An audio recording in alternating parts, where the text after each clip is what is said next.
isang kilalang manunulat at isang kolumnista. Ladies and gentlemen, please welcome Ronald Carballo. Ladies and gentlemen, Ronald Carballo, my good friend. The Korean Beauty, Ronald Carballo.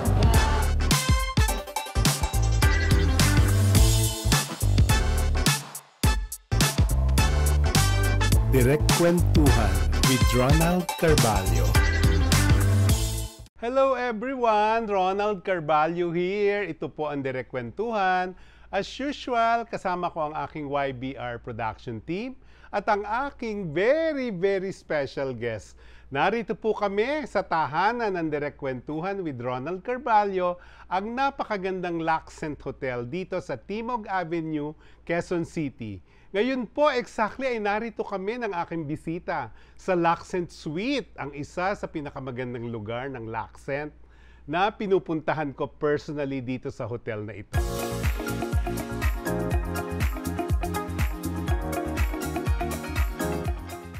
Ay, nako!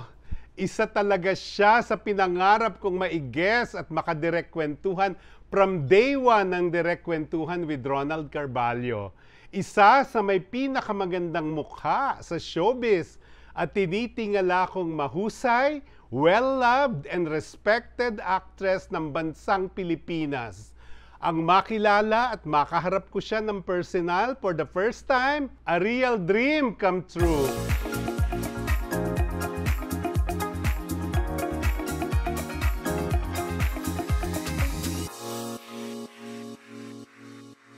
Ladies and gentlemen, the one and only Miss Angel Aquino. Hello. What an honor to be here. No. Napaka-heartwarming ng intro mo. From the heart. Upo ka, lika, kwentuhan tayo. Alam mo, dapat ang intro ko lagi sa guest, kumusta ka na? Pero sa lagay natin, parang dapat kong kumustahin ang sarili ko ngayon. Kung ano nararamdaman ko na nakaharap na kita finally. Oo, so, yun na nga. Anong latest sa'yo bukod sa pagiging Jackie na dating pokpok sa Batang Quiapo? I'm a fan. Nanonood ako ng Batang Quiapo. Thank you very Oo. much. Yun ang regular show ko ngayon, Batang Quiapo. Yun nga, ang character name ko si Jackie na pokpok siya, kumabit siya sa isang napaka-powerful at napakayaman na politician who was si Dante Rivero. And then, anong character? Yeah, maganda yung ano niya, backstory niya. Tapos maganda rin yung character development kasi she's starting to have her own power. Kung dati sunod-sunuran siya sa family, biglang tumakbo siya sa politics, so may sarili na siyang, kumbaga, she's building her own name in the family and establishing her own power. So masaya. Anong as an Angel Aquino na actress ngang katulad mo, paano ka tumatanggap at tumatanggi sa isang role? Maraming factors. Isa-isahin natin. Malaking bagay, syempre, yung role mo. Gaano ba siya, anong sinasabi niya, ano yung weight niya in the project, ganyan. Tapos yung mga katrabaho, the director, your co-actors, somehow they matter also. Pagtanggi naman kung minsan. Well, kadalasan schedule. Pagka hindi kaya ng schedule. Kasi mahirap ding tumanggi sa trabaho, lalo na 'di ba na we all need to work. So as much as possible, kung pwedeng i-accommodate, why not? Eto naman, yung pagdating ngayon, kasi 'di ba aminin natin, alam natin 'to lahat. Hindi na kasi masyadong kumikita ang mga pelikula 'di ba, sa takilya, yun ang nakakalungkot na part. So ang buhay na buhay talaga ngayon, teleserye, 'di ba? So anong masasabi mo dun sa take ng mga nakausap kong actor at your caliber na parang okay na yan teleserye, pangkabuhayan showcase, parang kung anong role na lang, tanggapin na yan. Ganon yung attitude nila sa'yo. True, totoo din naman yun. Pero ako, swerte ako kasi usually offered roles na may weight din dun sa project. So, yun, I'm really thankful for that, na hindi kailangan na, okay na yan, gano'n. Although, I can do that too, di ba? For the work and especially nga na work is hard to come by now. Although, medyo ano na rin marami na rin kasing players. Hindi ka na kailangang mag-rely on films. Although, film pa rin ang pinaka gusto Pero nga kong sa medium. teleserye, di ba, lahat na ng award-winning actors like you, nandun na eh. Kompleto na kayo halos. Like sa Batang Quiapo, wag na kasi tayo lumayo. mas malaki yung reach niya kasi. Oo, So, kung diba? gusto mo pa rin maging relevant, kung gusto mo na hindi ka makalimutan ng mga tao, Tama. it's important that you're part of you're seen on TV kasi malaki pa rin ang reach ng TV. At hindi lang sa Philippines, umaabot siya abroad. Diba, there are a lot of streaming Personal abroad. question ko to kasi tuwing pinapanood kita sa Batang Quiapo, kumbaga ito naman ay writer's, director's point of view, na parang ang galing-galing ni Angel kahit teleseries siya na nagwara-wara na yung ibang artista pero ikaw iba pa rin yung treatment mo. Pag sinasabi kong nagwawara-wara, yung alam mo yung walang element, yung puro sigaw-sigaw, walang variety yung acting, hindi nila alam yung character. Pero ikaw kahit gano'n na yung character, kasi eksena mo sigawan ng sigawan, pero ikaw na-maintain mo yung inaarte mo talaga ng tama. So ang question ko, paano ba to? Dinidirect ka para gawin yung gusto or of course, tinitreat mo na siya personally? Meron kang syempreng your own personal take on the character. Tapos, syempre, pag alimbawa, first take, yun ang ibibigay mo. Correct. Pero, Oo. if they want it higher, you'll have to give higher. Oo nga. Although, nakikita naman nila and they trust you Oo. enough to let you just, play it as you feel like it. Alam mo, Parang kaya ako ganon. natutuwa sa'yo kasi hindi ka talagang tumutodo ng mga... Kasi basically, ang teleserye, sinasabi nila lagi, dapat mataas, sigaw, sigaw, sigaw, sigaw. Pero ikaw talaga yun nga, kaya gusto kita doon, kahit sa Batang Quiapo. Naiiba, naihiwalay mo yung sarili mo. But I also learned from my co-actors. So, nakikinig ako sa kanila pag nag-uusap sila. And they usually like, bawa si Albert Martinez, no? Yung atake niya sa Batang Quiapo. Oo, na husband mong gay. Oo. Kahit na alam mong Si Roberto. he's a bad person. Meron siyang darkness. Pero very subdued niyang Yun. inaatake. And I kinda parang inanuhan ko lang siya. Sinabayan ko lang din siya para Kaya nag-jive kayo. No? Oo. So, ganun din, you pick up from people that you work with. Sa proyektong mga ginawa mo o sa buhay mo, may ginawa ka bang inayawan mo after, nagsisi ka? Bakit?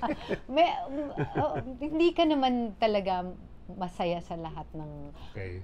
ginawa. I mean, ako personally, yung list or sa filmography ko especially. Oo, alam ko ang filmography mo. Mamaya isa-isa. Meron ding mga bagay na ginawa mo lang kasi ginawa mo, not lang. Ginawa mo kasi ako, may malaking artista like si Dolphy o si FPJ, nandyan sila, Vilma Santos. So kahit maliit na maliit yung role mo, okay lang yun. And I was starting then, so it was such an Tama honor to naman. be working alongside the great ones, di ba? And then there are those also na parang, ginawa mo dahil may big name doon, tas parang, hit, parang miss itong na to. Understandable naman yun. So, sa background naman, kumbaga, ano si Angel Aquino bago siya nag-artista? Oh my God, I never expected to be in this business, to be acting, to be in front of the camera and meeting so many people. Kasi sobrang painfully shy ako when I was young. As in, hindi ako sumasali ng clubs. Ang clubs ko, art club, para, di ba, kayo-kayo lang doon, tapos magdo-drawing lang kayo. But I would be invited to, for example, a drama club. Kala nila, siguro you can act, pero wala talaga akong alam sa ganyan. So I never joined. Until college, I never joined those things. So I was very... I was always just in the background and I was used to that. Tapos, wala lang. Nakita kasi ako ni Direk Jeff. Hindi, yun na nga, yung karugtong ko. Kasi Ayun! yun ang alam kong kwento sa'yo. Nakita ka raw yata sa Santa Lucia Mall ba yun? Exactly. Doon ka na-discover. So even the malls I went to, mga ganung klaseng malls, kasi doon lang sa naman yung Antipolo area ba yan? namin. Kainta. Kainta, oo. Bata ka pa niyan? I was 19 years old. So, kumain kami sa Shakey's ni nanay. Oo. Tapos sabi niya, gusto mong gift. So, it's like, parang maganda yung shades. So, naglalakad kami, magko-close na yun yung mall. Naglalakad kami to look for shades and they were following me. Tapos, Si Jeff. maya-maya lumapit na si Direk Jeff. Oo. And for some reason, binigay ko yung address ko kasi wala kaming telepono noon. So, pumunta talaga siya sa bahay namin. So, simpleng buhay ang pinanggalingan ni Sobrang Angel. simple. Ay, sobra. Payak na payak. Ganon. Talaga? Oo, no? So, masasabi mo ba doon ka humuhugot ng iyong galing sa husay ng pag-aartista ngayon? Sa mga karanasang yun? Oo, experience and learning from, yun na nga, working with the best. Working with great directors and great actors. You pick up, like, I remember nung ginagawa namin yung Batang-Bata. Bata-bata, paano ka ginawa? I was with Vilma Santos. Yes, oo. I only had one scene with her. Tapos nung habang nagsiset up for the next scene, sinabi niya sa akin, alam mo, what you need to work on, your voice. Sabi niya sa akin. So, diba, parang she maybe thought na I might wanna be a serious actress. And alam mo yun, she didn't have to share anything with me, but she was generous enough to, give me some advice. So, I really, hindi ko yun makalimutan. So, may mga ganon. I get bits and pieces of advice and techniques from my co-actors. Nabanggit mo na si Vilma. Ito hindi, baka nalo-lost track lang ako. Si Nora ba nakasama mo rin? Yun ang isa sa mga regrets ko. Hindi ko siya nakasama sa pelikula. Wala talaga. Kahit TV, wala rin. Parang hindi kami nagkakasabay or hindi kami, I haven't acted with her, but I remember when I was young, I loved watching her on the big screen kasi diba ang liit-liit ng face niya and her eyes are so powerful. Tapos makita mo sa big screen, mararamdaman mo talaga siya. So, lagi ko itong tinatanong sa mga guests Oh, no! Noranian ka o Vilmanian? Nung bata ako, Ah, I loved Nora films. Like, favorite ko yung Andrea, paano ba maging sige, ina, maging isang ina, yung ganyan. NPA siya. Tapos, siguro kasi masyadong maganda si Vilma, na, alam mo yung may aversion ka lang sa masyadong magaganda. Parang mas gusto ko nun si Ate Guy kasi mas nakaka-relate ako, morena siya, tapos simple lang siya. But when I started being an actor, and I think medyo medyo naglaylo na rin si Ate Guy. Na-appreciate ko na si Miss Vilma, oo. Like Saka siya yung nakatrabaho mo. Anak ba yun? Yung mga ganon. So, I started watching those things, and then I saw how ang galing niya pala, So tayo ngayon ay nasa getting to know, di ba? So ano ka, single, married, may anak, ano? I was married, Okay. pero I'm single now. I have 2 daughters na malaki na din. At gumraduate yata ng magandang pag-aaral nila. Well, oo, yung isa, she's 32 now. She's also in the industry, so nagpo-produce siya ng movies sometimes, and sometimes she acts. So direct, kung may project ka, Kaya, keep us in mind. Oo. So may anak ka na palang ganun. Ano yung influensya mo na yun? O ano? Nung una, ayaw niya. Sabi niya, she didn't wanna be an actor, or she didn't wanna be in the industry. Pero siguro, eventually, na-realize niya, meron din siyang calling. But the other one, yung 30-year-old ko naman, mas foodie siya. So, she's into coffee and baking, ganyan. So anong pinaka-ano mo naman, memorable role mo sa dami na nang ginawa mo? We were talking about it. Si Elmer, sabi niya, napanood niya lang daw yung Don Sol. And I remember, Alam ko yun, 206. Ang galing mo naman! 206 by Adolf Alex. Yes. Alam mo kung bakit? Parang encyclopedia. No, hindi. Hindi ako ganun. Kasi yung first film ko with Philip Salvador and Gina Alahar, first film ko as a director, Mainit na Tubig, sabay tayong pinalabas sa Cinemalaya. Okay. At favorite ko ang Don Sol. Di pa kita lalo kilala noon. At nanalo kang Best Actress, right? Sa Cinemalaya. Kita mo? My only Best Actress trophy from Pag-uusapan from pa natin Cinemalaya. later yung mga iba mo pang awards dahil alam ko lahat yun, di ba? So sa pakikipagtrabaho mo naman sa film and teleserye, ganyan, ano yung moment na pinakagusto mo? Pinaka gusto ko when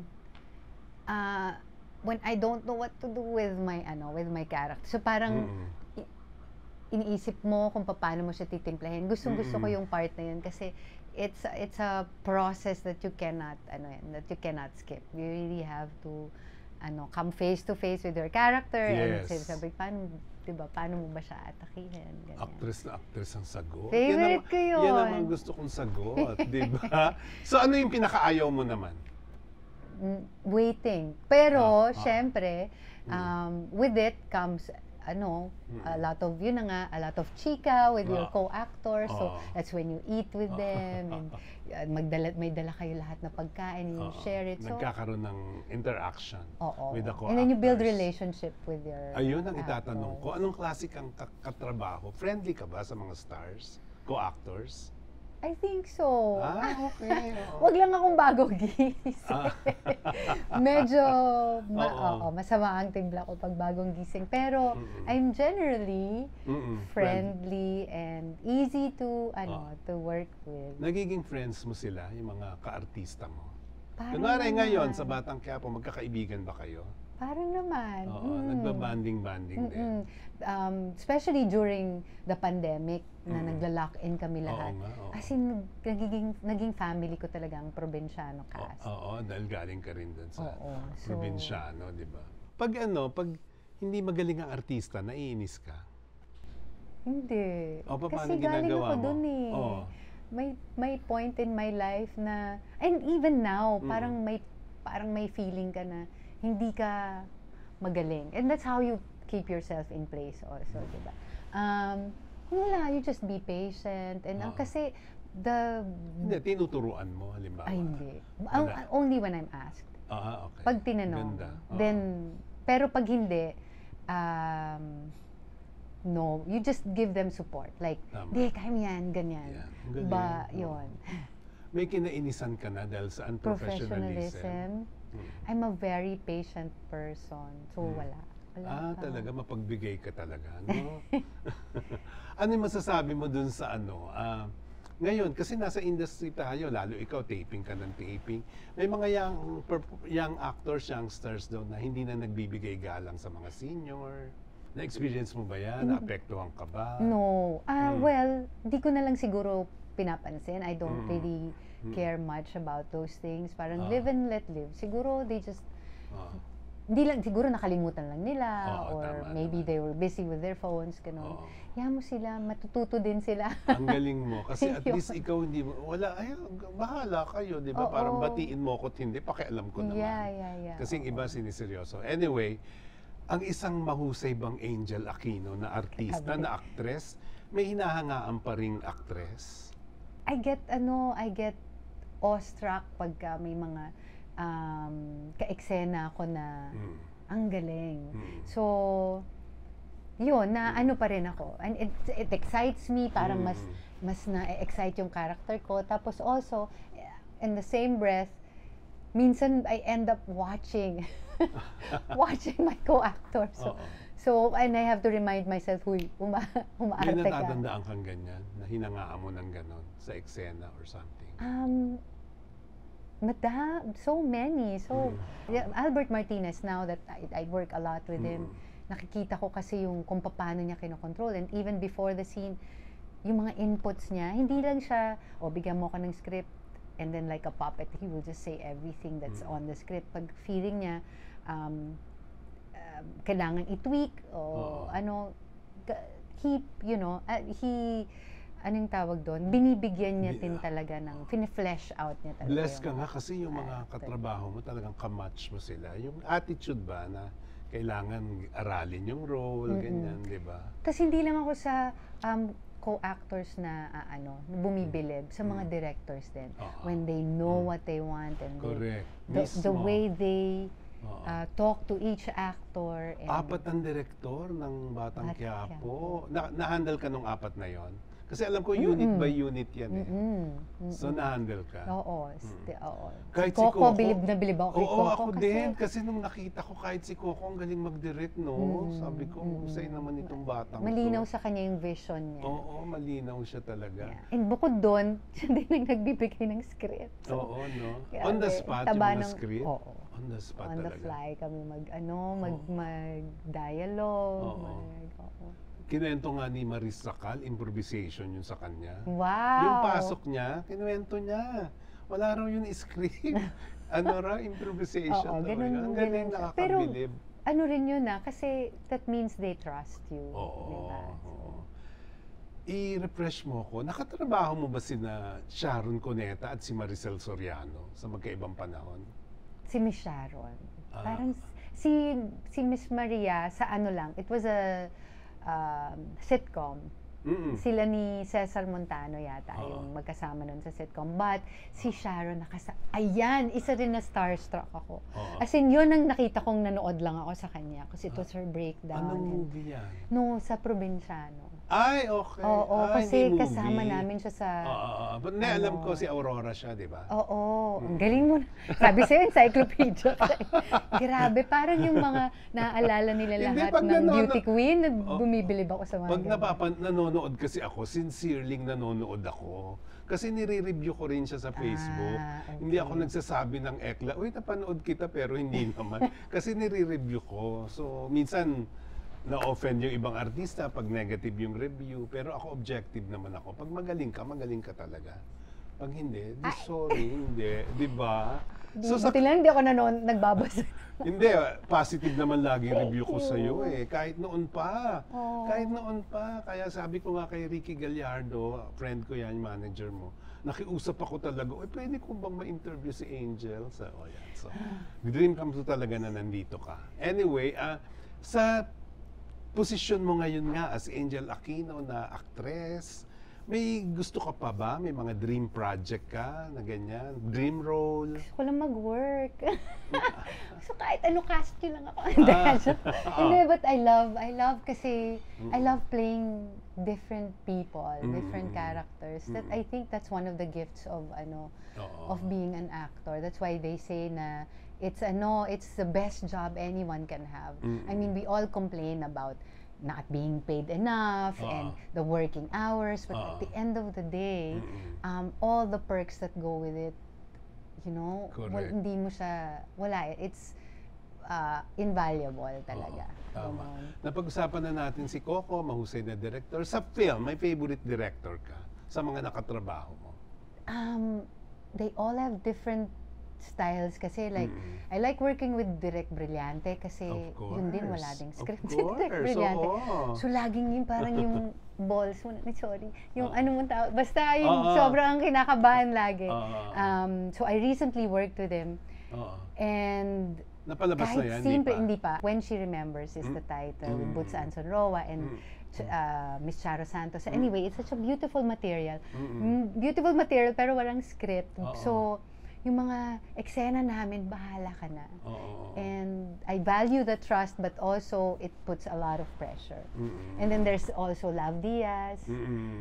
Si Direk Adolf, I miss working with him actually. Diba? Direk Jeffrey ba ang una mong director? Direk Jeff, I worked with him also. I love how simple and how very... Ang sa kanya, ang nagmamatter lang is the storytelling.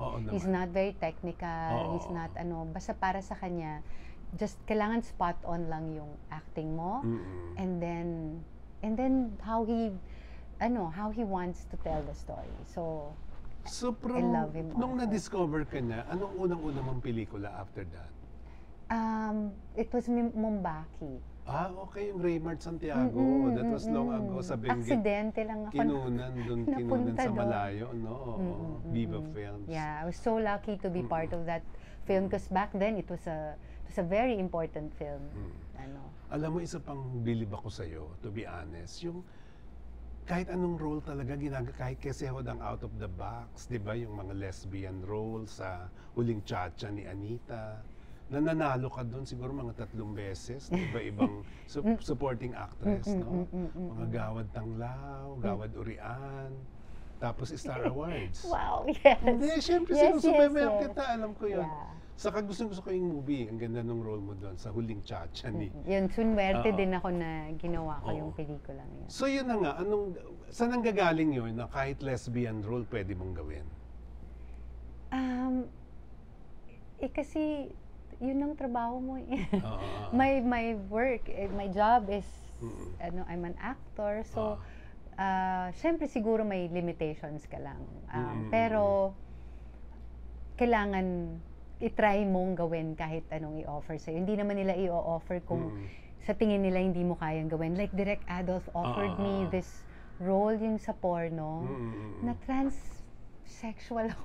Parang, babae ako, Direk. Oo, diba? Pero hindi, sige na. So, dinaan nila sa makeup. I remember I went to him 3 times just to say, Direk, please, parang awa mo na, wag mo nang bigay sa akin tong role na to. Pwede bang totoong transsexual ang ano? He did not let me go. Kasi alam niyang kakayanin mo talaga. Tinry ko, and I was so honored to have been nominated. Pero nanalo pa rin si Pilar ng Anita. So, but still, at least I think the work was recognized. So, it was a validation for me kasi hirap na hirap ako gawin yung role na yun. I didn't think I could pull it off. Pero talaga. very convincing. Kaya ka naman nanalo talaga, di ba? So, anong mas mahalaga sa'yo? Medyo common tong question. Yung award or talent fee? Talent fee. At least honest ko, Talent diba? fee and the experience. Okay. Yun. Diba? Yung award, it comes, bahala na kung may award to. Hindi For mo- me kasi it's relative. It's the way, it's how you felt while you were doing it.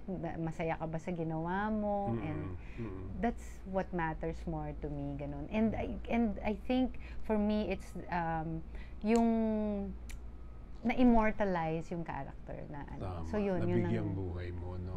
Diba? mas yun yung nagmamatter. So may Hollywood dream ka ba? Tulad ng iba? It will be hypocritical to say you don't dream to penetrate not Hollywood but the international industry, film industry. Why not to be part of an international project would be nice. Kahit hindi siguro Hollywood, but why not? Diba? Gusto lang naman natin ng Hollywood because they're the most famous of all the actors in the world. Yes. Diba? Sila yung pinaka famous, but really more than the fame, it's to be able to know the process and to be part of it. Yun yung gusto kong ma-experience. Correct. Paano ba? Kasi sobrang feeling ko mas challenging yung roles. Kasi syempre, you have to be on your toes and you'll be working with great people who have high expectations. So, Hanggang kailan mo nakikita ang sarili mo na umaarte? my vanity would say, Sige. sana not when I'm too old, sana. Pero minsan kasi, you'll just let go and say, isa na lang, or isa na lang ulit, ganyan. And then, and before you know it, you're 80 and you're still on. Hindi, pwede naman talaga. Kung kaya mo gugustuhin pa, mo. diba? Why Diba, not? Anita Linda, Gloria Romero, 90 na, diba? Pero Kalaban mo lang naman dyan yung sarili mo na parang kung gusto kaya mo mo pa. But then also, yung economics, and if you still need to work at that age, then sana work still there, di ba? Pwedeng mayaman ka na, passion na lang. Di ba? Kailan ka? Mangyayari yun. Mangyayari yun, ano ka ba? Yung masasabi mo sa bumabagsak lalo ang industry, film industry, kasi puro AI na, AI. Yun pa. Oo. Ay, nako, may mga streaming na nga na parang in 2 months, ang pelikula nandun na agad sa ano. Kaya nga hindi na sila nanonood. Yun nga ang point, marami nang mawawalan ng trabaho pag Diba? nagtuloy-tuloy. Talagang, hindi lang actors, lahat, may iwan na lang writer. Karamihan mawawala na kung AI na lahat, di ba? I didn't wanna do that. Oo. Bakit? Oo. Wait, napanood kita sa Senate, parang meron kang nireklamo. Pwede mo bang i-discuss natin para Ayan, speaking ma-remind of ang AI. Oo, yun na nga yung parang Oo fake nga. na Banggitin mo nga yan. I was part of a deep fake. Ang Ayun. deep fake, siya, hindi naman ikaw talaga yon, pero ilalagay nila yung face mo sa ibang katawan, and then, and usually, it's pornography. Okay. So So, ginanon ka nila? oo. Nalaman mo? nag-reach out sa akin si Senator, yung the office of Senator Risa Hontiveros. Kasi nagre-research talaga sila because they want to create laws to regulate the use of AI and all these technologies, ganyan. So, yun. Sabi nila, may ano ka, may deepfake ka. Sabi nilang ganon. So, I looked at it, hindi ko siya ma-open kasi nga, I felt so disgusted. Nakita ko lang yung parang thumbnail, and it looked... ano to, video? Video siya. Paano hindi ko siya kinuha saan, halimbawa? Sabi nung friend ko, she saw it kasi, mukhang gawa daw sa India. So Hindi siguro... pa, yung mukha mong uma-acting, iniba ang gawa? Parang ganyan? Oo, nilagay nila sa isang katawan. Pero na, galing sa video mo. Parang ganyan? siguro, they lifted it from a photo. Tapos So hindi ko alam kung nag-move ba yung head niya. Pero kasi ngayon, even photos na two-dimensional, nagmo-move na sila, nagiging three-dimensional na because of AI. So, numilingon na rin siya, biglang magkikiss na yung, diba? Or mag-hug sila. What? Oo, ginawa nila. It's really scary. Grabe, no? Kumbaga, sobrang kabastusan na, no? Ang bastos. Kaya ako against ako sa bastos. ganyan. Pinopost ko yan lagi na ayoko talaga ng AI. Kasi lalo ngayon kung nag-FB ka, wala na, parang hindi mo na alam kung ano yung totoo. Yung kasama ko nga doon, yung 1-year-old niya na anak, yung picture nung anak niya nilagay sa ari ng lalaki, sa katabi ng ari ng lalaki. Imagine kung anak mo yun, di ba? There's nothing that's acceptable and right about So that. may grupo kayong ganyan na nag-advocate ngayon yan, na matigilan yan? Well, we spoke about it and we spoke against it. So, sana it gains traction. Kung i-describe mo ang buhay mo in simple terms, anong buhay meron si Angel Aquino in general? Simple yet complicated. Ako lang naman nagpapa-complicate sa life ko. Simple kasi, you know, I mean, I have my home and my dogs and my daughters. Pero, syempre, may mga, you know... Hindi ka naiibig uli. Oh? Sabi mo kasi single ka eh. Gusto. Wow. Siyempre. Masarap naman kasi. It's a good feeling to have. Diba? May mga nagpaparamdam ngayon?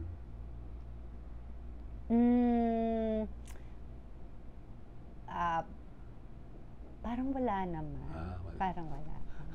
So, enjoying lang friends and ano. So yun, ang ganda ng ating kwentuhan, di ba? Talagang, inom ka muna, iinom din ako. Cheers! Dapat wine na to eh. Oo nga, no? Dapat actually mag-order ako ng wine, kaya hindi ko alam kung pwede. Pwede naman. Pwede ba? Sayang. Dahil kinilala kita at nagpakilala ka naman, bibigyan kita ng chance dahil getting to know you tayo. Tanungin mo rin ako ng isang tanong, no holds barred, sasagutin ko ng diretso. Oh, okay. If you were to direct another film, anong gusto mong kwento?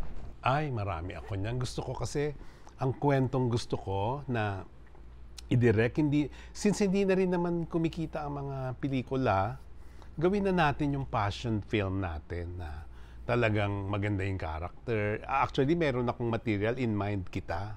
Wow! Na ikaw, so, gusto ko yung sabihin ko na on air, dahil ikaw talaga yung nasa isip ko doon, isang nanay na pinatay niya yung mga anak niya. Wala parang mabigat to. Oo. Wala pang gumawa niyan, pero ano yun, very sympathetic yung character kung bakit niya pinatay. Oh my God. Ayan. Kaya gagawin natin yan soon. Ang ganda nung tanong mo kasi off the air, sasabihin ko sana sa'yo. Well, kasi I know that you've directed films, a few projects. So, do you miss it? When are you planning to do one again? Ang huli kong ginawa kasi 2019 pa eh. So, tas yun na nga, hindi na masyadong kumikita. Pag may mga offers, pag sinabi kong... Kasi honest ako pag kinukuha ng producer, ito yung kwento talaga sinasabi ko na hindi po kumikita ang mga pelikula. So, kung nagpo-produce kayo para kumita, hindi po ito ang tamang panahon. Kung gusto niyo mag-produce, ito maganda ang material, passion project ito, pang international awards, Yeah. pang-prestige, Oo. okay yon. Pero kung pera ang hahabulin, hindi po ako sigurado. Oo. So nagba-back out na ang mga producer. Syempre naman, gusto nila their Well, money back. oo Pero yun nga Oo eh. malay mo naman, makahanap tayo, makatisod tayo ng Correct. somebody na sobrang dami Uy, alam pera. mo Uy, ba? marami sila ngayon. Maraming masyadong pera. Bilyon-bilyon. Oo. Di ba? Dito na lagay na lang sa pelikula kaya. Kaya nga. Sa mga pelikula. Para naman, itulong nyo na lang sa industry ng di ba? Para naman mas marami magkaroon ng work at Kaya nga, malabas natin yung mga pelikula natin internationally. Uy, alam and mo, be recognized. speaking of that, yung mga, di ba nga ngayon, mga flood control projects, ang mga ninakaw. Uy, hindi sa totoong kwento to May mga kilala ko na nagpo-produce sila. Itong mga tao. Doon dinadaan. At hindi, itong involved ngayon, yung mga pinag-uusapang involved dun sa problemang yan ng bansa, ng mga magnanakaw na congressman, etc. Nagpo-produce sila ng film out of that. Ngayon ko na-realize, kasi kilala ko sila kaya pala nakakapag-produce ng kung ano-ano, dumadayo pa ng Cannes, etc. Tapos ganun pala, yun pala ang pinanggalingan. Ngayon lang nagiging malinaw talaga. Ayun. Inom na tubig. Hoy, gusto raw ni Angel ng wine, hindi niyo sinano. Okay na. Okay.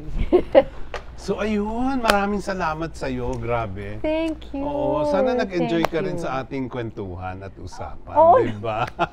Hagik-gik nga ako ng hagik-gik. Basta bilib ako sa stock knowledge mo. Oo, Galing, kasi alam ko grabe. yung mga awards mo talaga Oo. Wow, thank you. Thank you so much. Thank you that you appreciate my work. Ay, oo, sobra. I mean, I just go there to really just to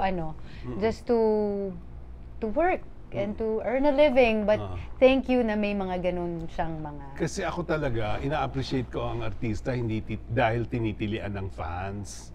Ina-appreciate ko ang artista dahil genuine ang husay bilang actress. Yun. So with that, may giveaway kami for you. Ito, para pag nag-shooting ka ng teleserye from Okay. Inspi Studio. Oo, nung Sunday kasama ko sa rally, pwede ko... Ayan, oo. Ang ganda-ganda ng Pagka cup, may- oo. With matching Pag may rally pamaypay ulit. yan. May pamaypay. Ay, cool. Tamang-tama. Oo, Mag-rally tayo ulit. Hindi, totoo. Oo, exactly. Oo. Game. Tapos, eto, giveaway ng Direct Kwentuhan Mag-cheers ta. Wow! Ready na ako. Oo, di ba? EDSA ba tayo ulit? Luneta, sabihin nyo lang kung saan. Tama. Oo. Uy, yung role ni Gretchen, sabi niya, I'll be there in my red stilettos. Oo. Diba? Hindi, rubber shoes lang. Rubber shoes. Ito for Thank you. you. Souvenir mo. Thank you. At least I have your face on my mug. Mag-cheers tayo I'll never forget symbolically you. sa iyong lahat ng na-achieve mo as an actress. Maraming Congratulations. salamat. And I hope that I get to do more Oo, magiging magkatrabaho Acting rin work. tayo soon. game. Gawin natin Oo, yung nanay na yan. diba? Kwento ng nanay. Cheers! I'll be looking forward to that Congratulations one. sa iyo sa lahat-lahat. At nag-guest ka sa Direct Kwentuhan. Thank you. It was you. an honor. Ayan, thank you, Miss Angel Aquino. Salamat sa lahat ng ating sponsors. Of course, kay Mr. Dante Castillo, ang siyang nagbigay ng mga giveaway para sa ating mga artista for Thank today. you, Sir Dante. Ayan, di ba? Thank you, Dante Castillo. At of course, si Elmer Pacificar ang nag-ayos sa akin, sa aking grooming, at pati kay Miss Angel Aquino na nag-retouch. Si Elmer of Thanks, Fanny Elmer. Serrano, Elmer Pacificar. Thank you, thank you, thank you. So, Thanks, everyone. ang Miss Rochelle, thank ang suot you. ko ngayon na napakaganda by Leonardo Daddy Vas Couture.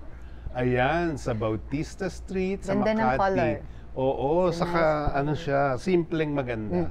Ayan, of course, thank you. Hanggang next week uli Huwag niyong kalimutan ng Direct Kwentuhan with Ronald Carballo. Katotohanan, walang etchingan. Bye for now. Thank you. God bless you all. Thank you. Thank you.